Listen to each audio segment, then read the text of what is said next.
topik Yesus sebagai Imam Besar Agung. Nah, mungkin lebih baik kita perkenalan dulu ya. Saya Kristiani Sambobungin.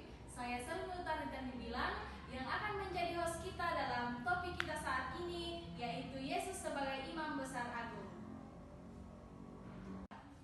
Nah, karena ketiga narasumber kita telah tiba saat ini, kita akan membahas mengenai topik Yesus sebagai Imam Besar. Nah, mungkin teman-teman lebih baik kita perkenalan dulu ya. Ya, jadi perkenalkan, nama saya Winita Abi. Nama saya Febrianti Panjaitan. Saya Lilis Marinding.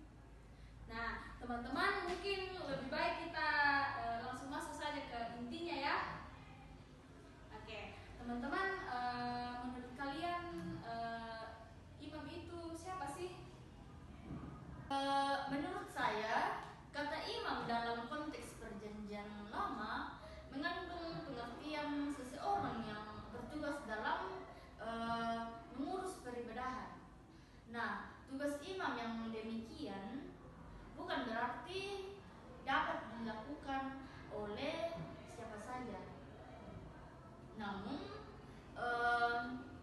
ada kriteria khusus yang harus dimiliki oleh seorang imam. Seperti contoh, seorang imam ditetapkan oleh Tuhan dan dirinya mau mengabdi kepada Tuhan secara total. Nah, dengan demikian maka seorang imam dapat menjalankan tugas dan tanggung jawabnya secara baik dan benar. Maka imam dalam perjanjian baru lebih menggambarkan tentang sosok yang sebenarnya dari seorang imam. Kata yang dipakai untuk imam dalam perjanjian baru adalah hierus, yang berarti ia yang perkasa, dan kemudian berarti seorang yang sakral, seorang yang mempersembahkan diri kepada Tuhan.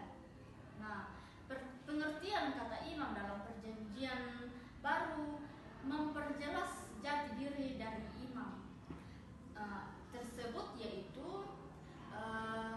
seorang yang mempunyai kekuatan dan kuasa serta memiliki kesucian hidup. Nah, kesemuanya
Nah, untuk lebih jelasnya, kita akan tanyakan kepada narasumber kita yang berikutnya untuk memberikan pemahaman bagaimana itu konsep imam dalam Perjanjian Baru. Ya, kita persilakan kepada narasumber kita.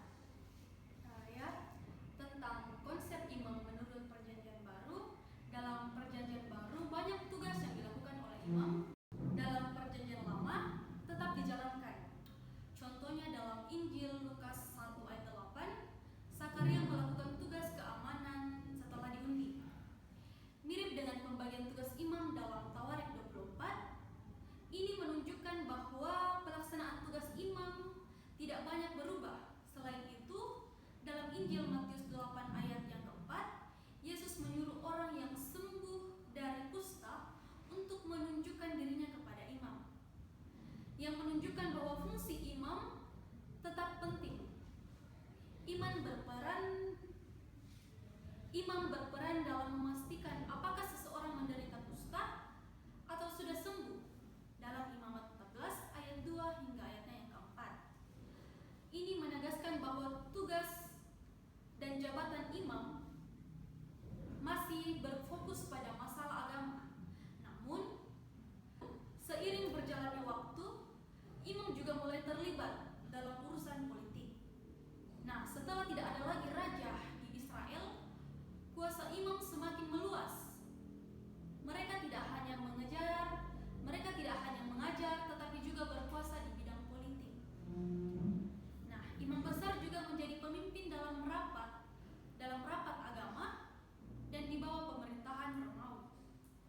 Misalnya, imam besar Kayafas yang mengadili Yesus bukan dari keturunan Harun, melainkan diangkat dari Hanas, mertuanya yang berkuasa pada saat itu. Jabatan imam besar pun mulai ditentukan oleh penguasa.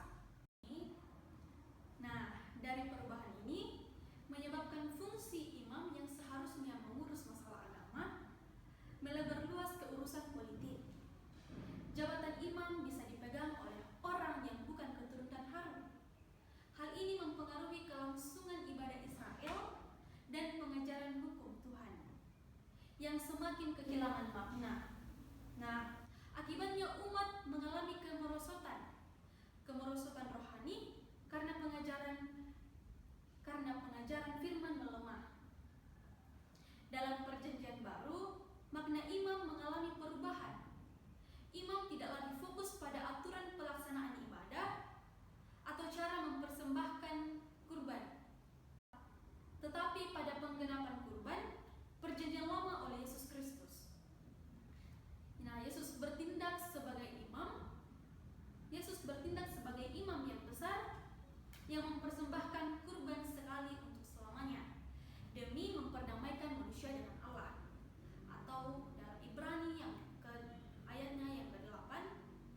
Nah, jadi inti konsep imam dalam Perjanjian Baru adalah tentang Yesus Kristus yang sebagai imam besar yang menggenapi makna kurban. Oke, nah dari kedua narasumber kita saat ini sudah banyak hal yang boleh kita pelajari bersama, dapat kita pahami bersama mengenai seorang imam itu. Nah, teman-teman, kalau kita melihat secara umum, apa sih sebenarnya tugas imam itu? Nah, kita akan diberikan pemahaman yang lebih luas mengenai tugas seorang imam itu oleh dari narasumber kita yang ketiga.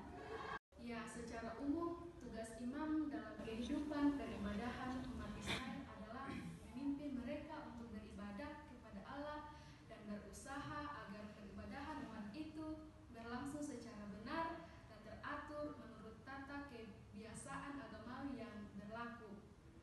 Menurut The Jandar, tugas imam mencakup 3 hal. Yang pertama, menyampaikan kehendak Allah. Yang kedua, mengajar umat. Dan yang ketiga, mempersembahkan kurban. Nah, pernyataan ini tidak jauh berbeda dengan yang dikemukakan oleh Bakker, bahwa tugas imam ialah menjadi perantara Allah dengan umatnya serta mempersembahkan kurban kepada Allah. Iya, jadi tugas imam yang lain yaitu memberkati rakyat atas nama Allah dengan memaknai perkataan-perkataan seperti yang terdapat dalam kitab Bilangan 6 ayat 24 sampai 26. Mereka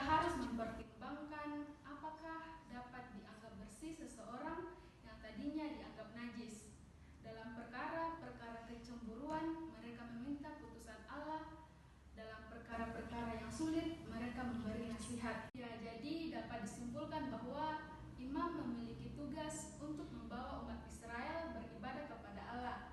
Tentunya dibarengi dengan berbagai tugas lainnya.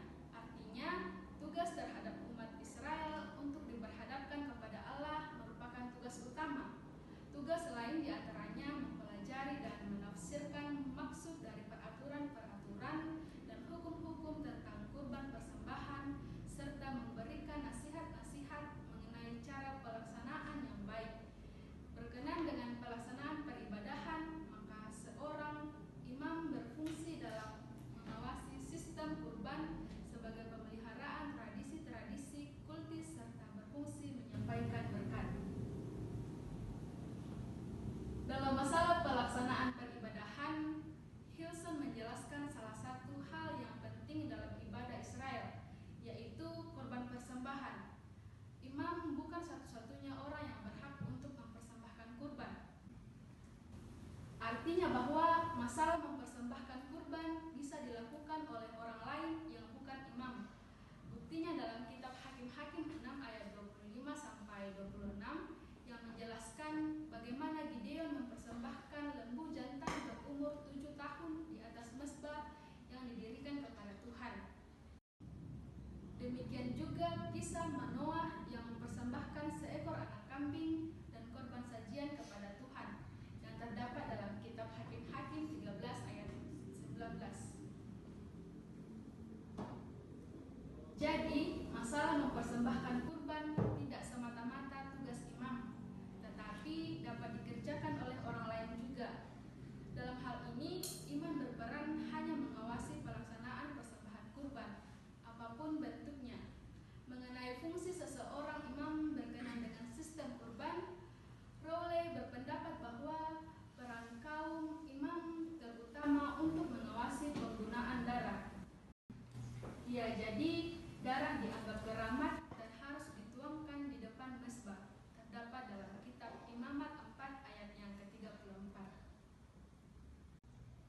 Ya, oke, sangat luar biasa jawaban dari narasumber kita pada saat ini. Pada narasumber kita yang ketiga menjelaskan tentang tugas-tugas dari seorang imam. Ya, berarti dapat kita simpulkan bahwa tugas seorang imam itu adalah untuk membawa umat Israel beribadah kepada Tuhannya. Ya. Nah, di samping itu imam juga memiliki tugas untuk menafsirkan maksud dari peraturan-peraturan dan hukum-hukum tentang bagaimana cara berkurban, memberikan persembahan kepada Tuhan, serta memberikan nasihat-nasihat kepada orang-orang pada saat itu tentang bagaimana melaksanakan tugas dengan baik dan benar. Ya, jadi sampai di sini teman-teman pembahasan kita pada sesi pertama pada saat ini. Kita berikan aplaus kepada ketiga pemateri kita pada saat ini. Tunggu kami di Podkema Podcast Kelompok 5 Sesi 2.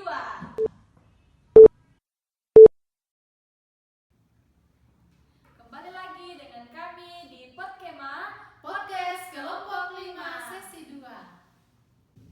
Saat ini teman-teman, kita telah kedatangan kedua narasumber kita yang tentunya tidak kalah-kalah cantik dari narasumber kita yang tadinya. Nah, mungkin lebih baiknya kita perkenalan nama. Perkenalkan, nama saya Yusalo. Saya Mila. Oke, sungguh luar biasa narasumber kita saat ini. Nah, teman-teman, saat ini kita akan membahas lebih lanjut lagi mengenai Yesus sebagai Imam Besar Agung. Ya, jadi pada sesi yang sebelumnya narasumber kita telah membahas tentang pengertian imam, bagaimana imam dalam konteks perjanjian lama dan perjanjian baru, serta sudah dijelaskan juga mengenai tugas-tugas seorang imam. Nah, kira-kira menurut teman-teman bagaimana atau apa yang teman-teman pahami tentang Yesus sebagai imam besar agung itu? Baik, menurut saya Yesus sebagai Imam Besar Agung adalah konsep teologis yang penting dalam kekristenan, terutama dalam teologi perjanjian baru.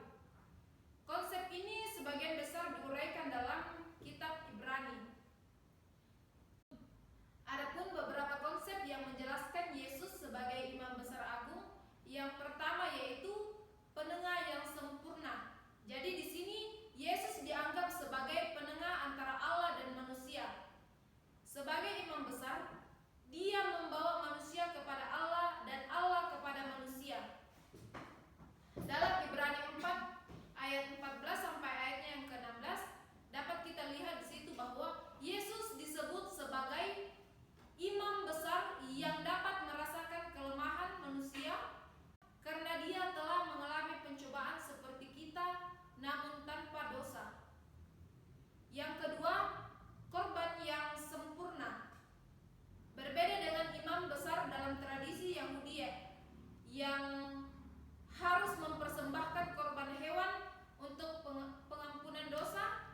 Yesus sebagai imam besar agung, perjanjian lama dan sistem keimamatannya Levitis dianggap telah menggenapi dan kesempurnaannya.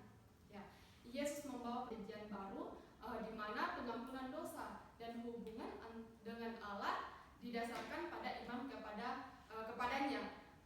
Bisa kita lihat di dalam Ibrani 8 ayat yang ke-6 sampai yang ke-13. Ya, kemudian yang kelima ialah akses langsung kepada Allah. Ya, seperti apa itu akses langsung kepada Allah? Ya, akses langsung kepada Allah karena Yesus adalah imam besar. Ya, Yesus adalah imam besar. Orang percaya sekarang memiliki akses langsung kepada Allah tanpa perlu perantara manusia. Tirai di bait suci yang telah membelah pada saat kematian Yesus melambangkan akses. Ya, bisa kita lihat di dalam Alkitab yang terdapat di dalam Matius 27 ayat yang ke-51, kemudian Ibrani 10 ayat 19 hingga yang ke-22. Ya. Melalui konsep Yesus sebagai imam besar agung, umat Kristen memahami bahwa hubungan mereka dengan Allah tidak lagi bergantung pada ritual dan korban tradisional, melainkan melalui iman kepada Yesus Kristus yang telah menyelesaikan pekerjaannya, penebusan dan penyediaan jalan bagi hubungan yang lebih langsung dan pribadi dengan Allah. Ya. Kemudian mediator antara Allah dan manusia. Ya. Yesus dipandang sebagai penghubung atau perantara antara manusia dengan Allah. Ya. Bisa kita lihat beberapa penjelasan dari teman-teman bahwa beberapa korban di mana korban yang sejati ialah Yesus Kristus itu sendiri. Ya.